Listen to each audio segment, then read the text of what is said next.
Et bonjour à tous dans une nouvelle vidéo d'Alexander Ultimate. Donc aujourd'hui ça sera qu'est-ce qu'on va dire de VDM, c'est-à-dire vendredi de musculation pour les gens qui ne savent pas, parce que moi je savais même pas quand j'ai donné ce nom là en 2016 qu'il était déjà attribué pour le VDM, dire pour vie de merde, mais après voilà.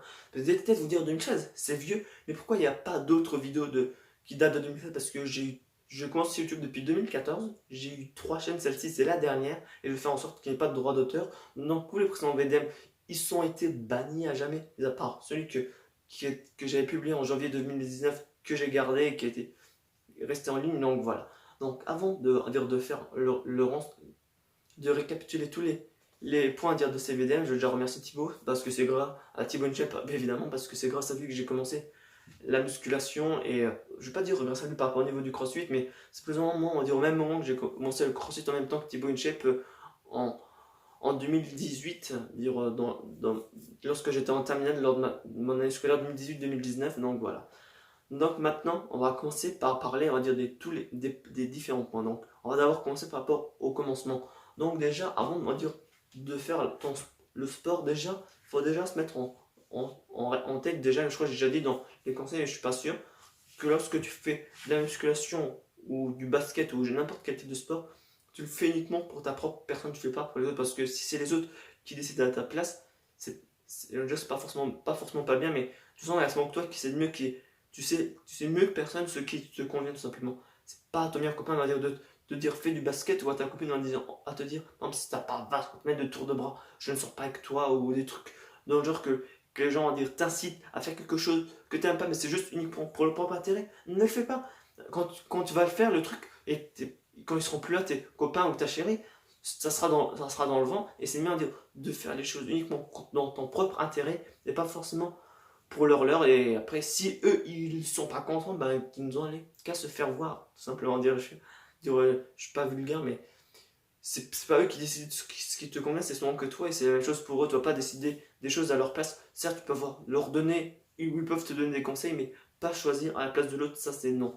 Après, quand tu commences ton sport, il faut dire plus ou moins bien s'enseigner comment faire des séances, comment adapter la séance et tout ce que je dis tout ça, parce que moi au début, quand j'ai commencé la musculation, j'ai regardé tout ce qu'il y avait sur YouTube, et j'ai pas forcément regardé à faire une séance convenablement. C'est seulement qu'à partir de 2017 que je suis à dire comment faire. Donc pendant de 2015 jusqu'à 2017, je faisais de la musculation moyennement. Et même si maintenant, plus ou moins j'essaie dire d'arrêter de la musculation et de concentrer principalement sur le crossfit, j'ai envie de dire tout simplement, ne faites pas comme moi par rapport au niveau de la musculation.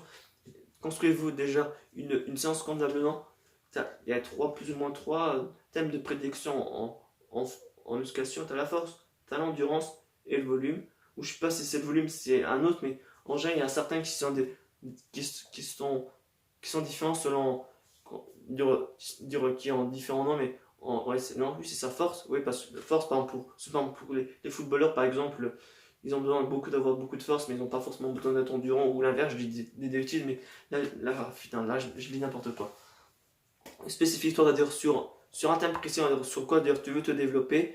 Vois de faire une bonne séance. Si tu veux faire en termes de superset, de biceps, ou si tu fais des exercices un par un. Pour ceux qui ne savent pas c'est quoi un bicep ou un tricep, tu te donnes un temps donné, par exemple genre 2 minutes 30, et tu vas faire par exemple, je sais pas, 3 exercices à 10 répétitions. Et par exemple, si au bout de 2 minutes, tu as fini ces 3 exercices à 10 répétitions, tu vas avoir 30 minutes de récupération, ou ça dépend du temps que tu prends pour terminer l'exercice. Mais voilà, en général, quand on dit biceps c'est pour 2 exercices et triceps c'est pour 3 exercices. Parce qu'avant, je disais des exercices parce qu'avant je disais que biceps c'était un exercice qui te faisait travailler le muscle. Mais les exercices qui t'ont travaillé plusieurs muscles, on appelle ça les exercices polyarticulaires, si je ne me trompe pas. Et après, ouais, donc il faut déjà essayer de trouver comment déjà bien construire ta séance, dire comment ça. Oui, selon ton domaine que j'ai déjà dit. Après, il y a aussi ta morphologie qu'il faut aussi tenir en compte. Ça, c'est un truc clairement que je n'ai pas vu pour moi, mais qu'il faut quand même voir. Parce qu'il y a certains exercices, par exemple, lorsque tu as des grands jambes, ou même quand t'es grand, je crois que par exemple, quand tu as des tirages comme ça, par exemple, avec la barre, mais je sais pas, le tirage pour le dos, je crois que en général, ça dépend de ta taille. Et aussi, lorsque il y a certains exercices au niveau des jambes, je crois que le truc est aussi en question quand tu as des grandes jambes, il faut on va dire, voir les exercices que tu peux faire et pas faire, et aussi voir si tu as un valgus ou pas. Et il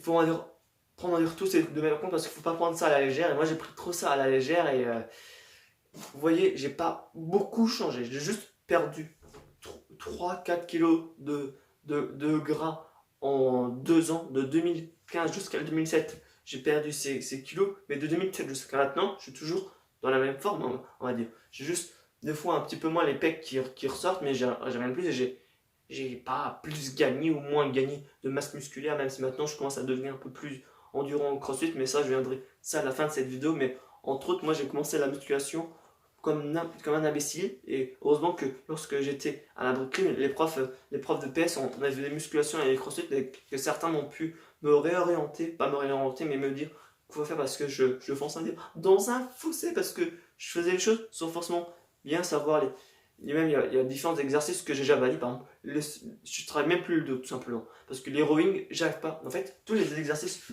du genre qui peut être penché genre à 45 degrés comme ça, ou pour tirer avec le ring buste penché, moi ça j'arrive clairement pas, et c'est des exercices que je bannis. Donc moi en termes de dos, je pense que je ne suis pas du tout développé au niveau du dos, mais honnêtement que l'exercice Superman que je fais, mais en soi mon dos c'est ma partie du corps la moins développée après mes abdos. Je sais même pas, de toute façon mes abdos, ça, comme je l'ai montré, ça se voit clairement pas, mais après voilà.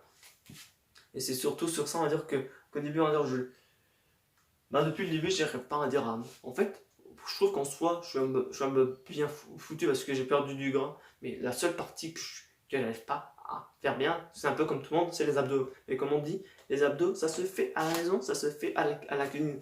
Je sais pas que c'est comme ça que Thibaut Inchep l'a dit, ou ça sort d'un autre truc, mais aussi par rapport de relâche. Ah oui, avant de partir au niveau de l'alimentation, il y a aussi la génétique. Ça, on va dire, tu vas pas dire t'adapter à ta génétique, mais on va dire tu peux avoir un avantage et un désavantage. Parce que en termes de génétique, tu peux avoir une bonne comme une mauvaise génétique. Et en général, on voit des fois qu'il y a beaucoup de personnes, pas beaucoup de personnes, mais des personnes sans forcément faire de la musculation, même du sport en soi, sont plus développées, ils ont plus de muscles et tout que toi, que tu as une mauvaise génétique et tu galères. Mais dis-toi qu'en globalité, dans la plupart du temps, les personnes qui ont une génétique se relâchent trop facilement. Ils vont dire, ouais, comme j'ai une bonne génétique, j'ai pas besoin de m'entraîner autant. Ils vont plus se relâcher, alors que les personnes qui ont une génétique vont être plus assidus, ouais, non, plus pointilleux, plus que ils vont être plus pointilleux sur leur entraînement pour pouvoir bien se développer, alors que les personnes qui ont une très bonne génétique s'en foutent un petit peu. Mais après, tout le monde n'est pas comme ça, mais en grande majorité, c'est comme ça. Et après, en soi, je pense que la plupart des personnes en genre ont de base une mauvaise génétique, mais ils ont travaillé tellement dur. Et c'est ça aussi qu'il faut avoir, c'est de la motivation pour avoir tes résultats. Donc, l'excuse d'avoir une mauvaise génétique, elle n'est pas valable. Je sais pas, il y a qui, comme bodybuilder ou je ne sais qui a une mauvaise génétique et qui maintenant qui est impressionnant. Donc, l'excuse d'avoir une mauvaise génétique n'est pas au goût du jour. Elle ne va. Non, c'est basta tout simplement. Je vais éviter de parler plus longtemps parce que là j'étais en train de dire n'importe quoi. Donc, en termes aussi de motivation. Donc, c'est aussi quelque chose qui entre aussi dans la musculation, parce que c'est comme dans tout sport. À un moment, je crois que j'avais dit dans les conseils, on va dire, quasiment pour la musculation, que tu as besoin d'être motivé. Mais non, dans tout sport, tu as besoin d'être motivé. Par exemple, pour Raphaël Nadal, ou dire c'est un de mes tennisman préférés, ou même Thomas Müller, ou dire footballeur en Allemagne.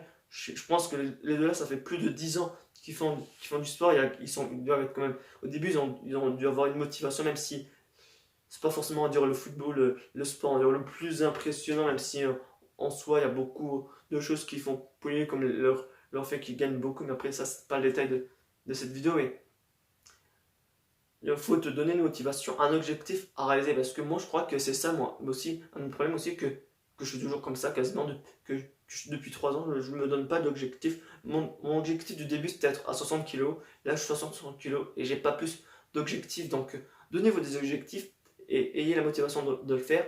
Et la motivation, ça va aussi se jouer par rapport, surtout avec l'alimentation, parce que l'alimentation, c'est ça, on va dire, qui va faire en globalité, on va dire, tes résultats visuels.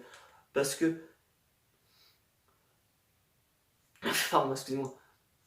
Non, parce que c'est ça, on va dire, qu'il y a prédominant, au niveau de tes abdos et de tout en général, on va dire, de voir ton taux de masse grasse. Mais après, tu as deux types de personnes. Tu peux t'orienter soit vers les personnes qui calculent tout leurs calories qu'ils mangent par jour, moi que je sais strictement pas parce que ça me casserait la tête, et pour il y en a certains que ça s'arrangerait pour savoir quelles sont les kilocalories, quels sont le pourcentage de lipides, et tout qu'il y a dedans. Mais moi je fais ça un peu attention, surtout avec les céréales, parce que parce qu'il y en a certains maintenant que j'ai trouvé qu'ils sont à 63 grammes de lipides ou dans le sucre ou je sais plus quoi, alors qu'en général c'est au-dessus de 65, mais après c'est un autre détail. Mais justement, quand c'est dû au niveau des céréales, mais en général il faut faire attention à dire quand même ce que mange. Et le mot régime est un bien grand mot qui est pathétique, j'ai envie de dire. Je pourrais être vulgaire, mais je dis juste pathétique parce que en général, tous les régimes, c'est-à-dire que ça te restreint, mais non, il faut juste trouver une alimentation une bonne alimentation qui te convienne, qui soit équilibrée,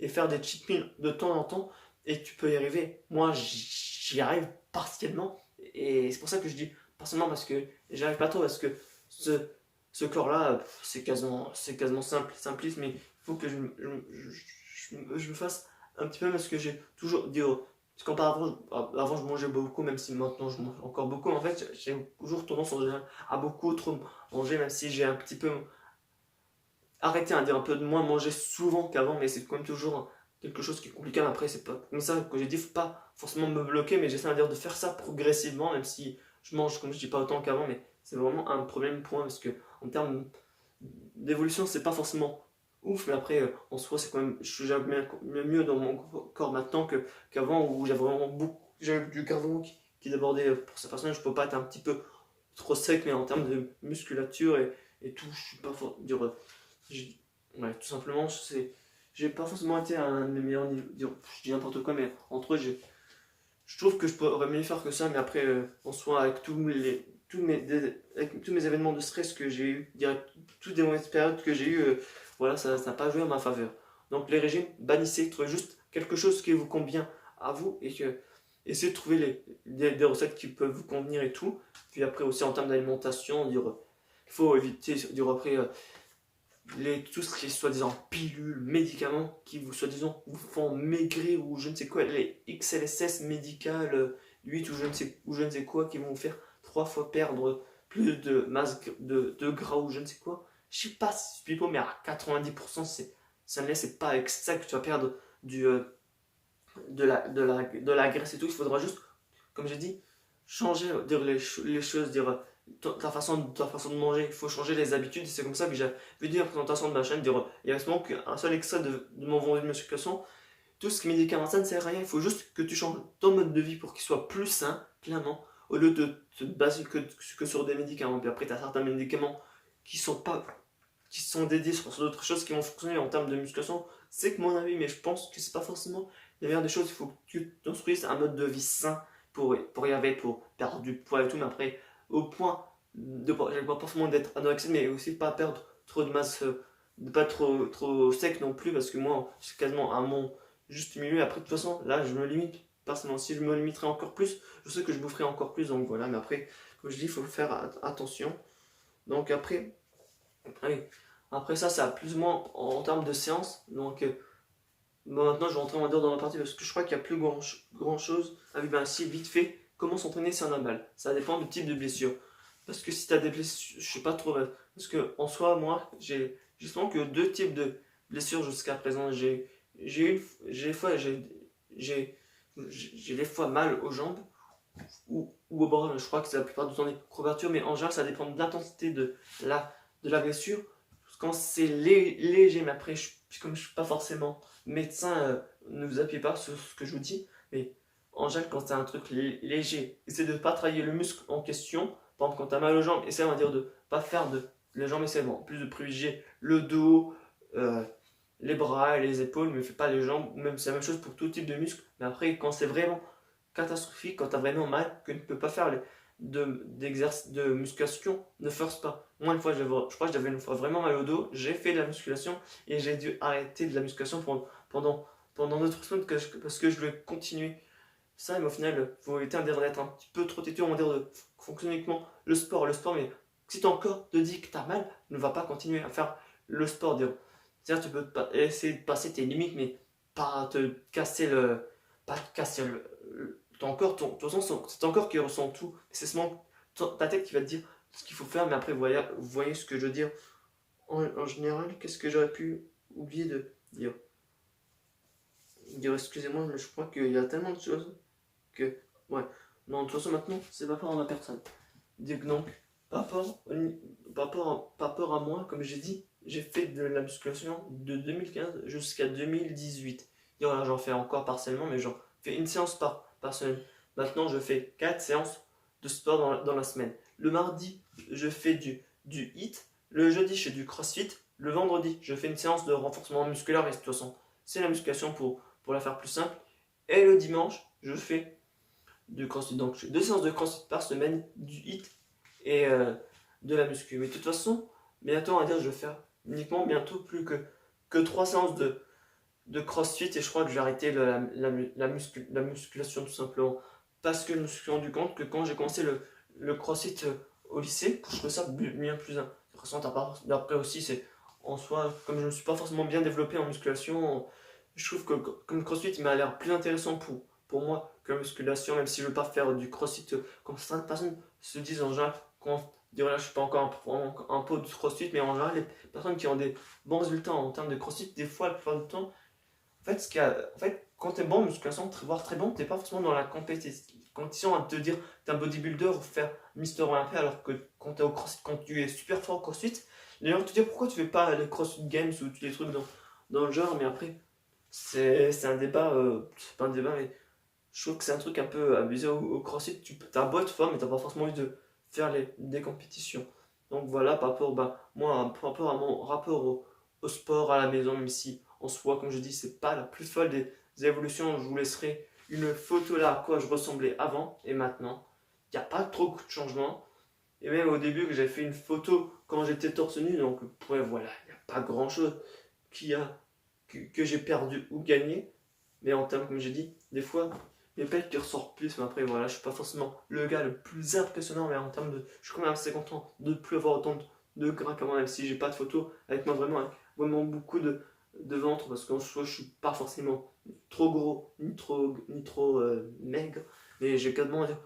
Je me sens bien dans mon corps, j'ai juste besoin, on va dire, que je sois un peu plus développé sur certaines parties du corps, surtout au niveau des abdos. Je veux pas avoir le six-pack, mais je sais pas forcément. Mais après, c'est un peu mon problème. Je sais pas forcément ce que je veux, et c'est un petit peu aussi mon problème. Donc voilà.